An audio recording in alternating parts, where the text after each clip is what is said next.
Have you ever wondered what secrets die with the people we love? I used to think grandmas told you everything. The cookie recipes, the family gossip, the stories about when your mom was little and got in trouble. But no one tells you about the secrets they take to their grave. What if the person who raised you, the person who tucked you in every night and made you chai when you were sick, kept one last truth hidden for decades? Not to hurt you, not to lie to you, but to protect you. This is the story my grandma told me the night before she died. And to this day, 3 years later, I'm still not sure if I was ready to hear it. Her name was Amina, but everyone called her Nani. She was 87 years old, frail, hospital bed in our living room, because she refused to go to a hospital, said she wanted to die where she lived. And that night the power was out, just a single lamp on the side table, the kind of yellow light that makes everything look like a memory. I was reading to her. She loved those old novels. I was on chapter 12. She stopped me mid-sentence, just put her hand on mine. "Dear, come sit here." Her voice was barely a whisper, like paper rustling. I closed the book. "What happened? Are you in pain?" She shook her head, slow. "No, dear. The pain is old. This is something new." She looked around the room, at the walls we'd painted together when I was 10, at the photo of my grandfather on the wall, at the house we'd all grown up in. "There's something about this house you need to know." I laughed a little, nervous. "What about it?" "It's just bricks and cement." She didn't laugh back. And that's when I knew. "Do you remember when your father said he sold this house 20 years ago? To pay off debts? To start fresh in the city?" I nodded. We all grew up hearing that story. How Grandpa made bad investments. How Dad had to sell the family home to save us.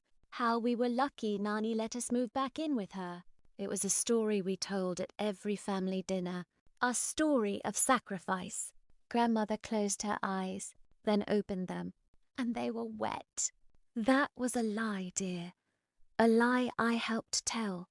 The heart monitor in the corner beeped, once, twice. My chest got tight. I didn't understand. "What do you mean, Nani?" She reached for my hand. Her skin was paper thin, cold, but her grip was still strong. "The day your father signed those papers at the lawyer's office, the papers that said he sold this house, I took them back that night. I forged his signature.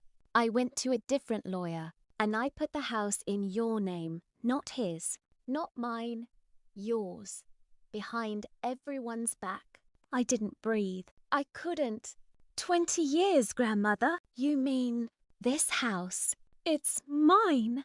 She nodded. A single tear went down her cheek. "Your father, he would have gambled it away, Betty, like he did with everything else. I watched him do it to your grandfather, watched him lose the shop, watched him lose his dignity. I wasn't going to watch him do it to you."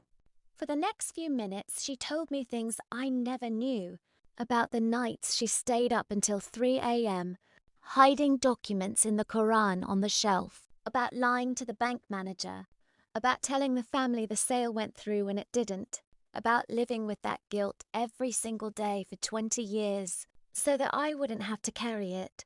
"I did it because you were 8 years old then, and you deserved one thing in this world that no one could take from you." Then her voice changed. It got urgent, scared. "Betty, listen to me. They're going to come for it after I'm gone." "Who, Grandmother?"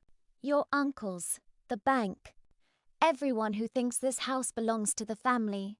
They'll say I was confused. They'll say the papers are fake." She squeezed my hand harder. "But the real papers, the ones that prove it's yours, I hid them." My voice cracked. "Where, Gian Mother? Where did you hide them?"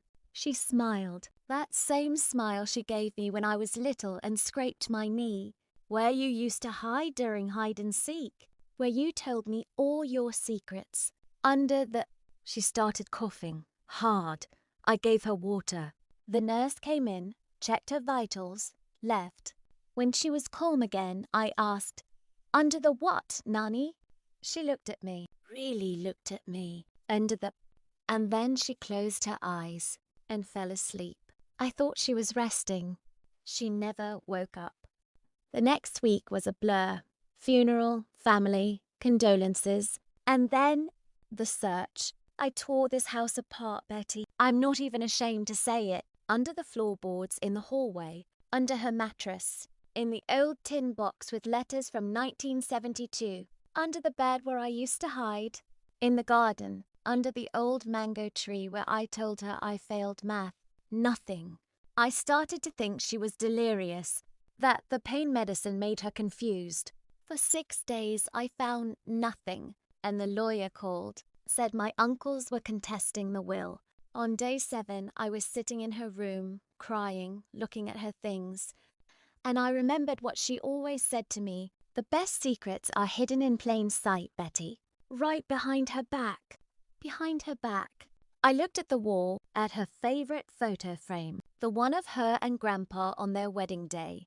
I took it down, and taped to the back, in a yellowed envelope, was the deed.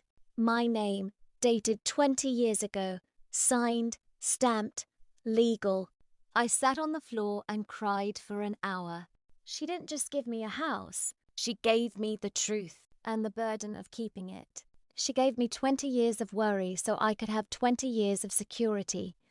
Grandmother died with one more secret than she had when she woke up that day, and I'm still learning how to live with it.